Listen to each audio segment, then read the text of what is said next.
સગીર વયના બાળકને તેના પિતા સાથે મેળાપ કરાવતી ભરૂચ શહેર સી ડિવિઝન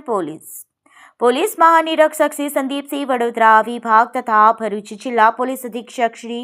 અક્ષય રાજ તથા નાયક પોલીસ અધિક્ષક શ્રી શીકે પટેલ ભરૂચ વિભાગ ભરૂચનાઓ તરફથી ગુમ અપહરણ જેવા ગુનાઓને શોધી કાઢવા સૂચના કરવામાં આવેલ, જે સૂચના અને માર્ગદર્શન આધારે માર્ગદર્શન હેઠળ NR Chaudhary police inspector Bharuch શહેર સી ડિવિઝન પોલીસ સ્ટેશનનાઓએ નાઇટ પેટ્રોલિંગ દરમિયાન પોલીસ સ્ટેશન વિસ્તારમાં અલગ અલગ ટીમો બનાવી ગુમ અપહરણ થયેલ શોધખોળ કરવા સૂચના આપેલ, જે આધારે સર્વેલન્સ સ્ટાફના કર્મચારીઓ પોલીસ સ્ટેશન વિસ્તારમાં નાઇટ પેટ્રોલિંગમાં હાજર હતા. તે દરમિયાન ઝાડેશ્વર ચોકડી ખાતે આવતા રાજુભાઈ રાઠોડનાઓને જણાવેલ કે તેઓ જમી પરવારીને રાતના ફૂટપાથ ઉપર તેમના છોકરા નામે આરવ ઉંમર વર્ષ 7 સાથે સૂતા હતા. તે વખતે રાતના 1 વાગ્યાની આસપાસ પોતે જાગી જતા તેમનો છોકરો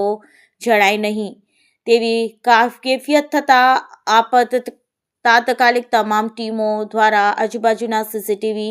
કેમેરા ચેક કરી ગણતરીના સમયમાં બાળકને શોધી કાઢી તેના પિતાને સોંપતા પિતાએ ભાવ વિભેર થઈ પોલીસની તત્વરિત કામગીરીને બિરદાવેલ. આમ પોલીસે તત્વરિત કામગીરી કરી એક પિતાને તેના બાળકને શોધી આપી ફરીથી એક વખત ભરૂચ પોલીસે પ્રજાનો વિશ્વાસ જીતી પોલીસ પ્રજાનો મિત્ર અને એક સાચો રક્ષક હોવાનું સૂત્ર સાર્થ કરે છે.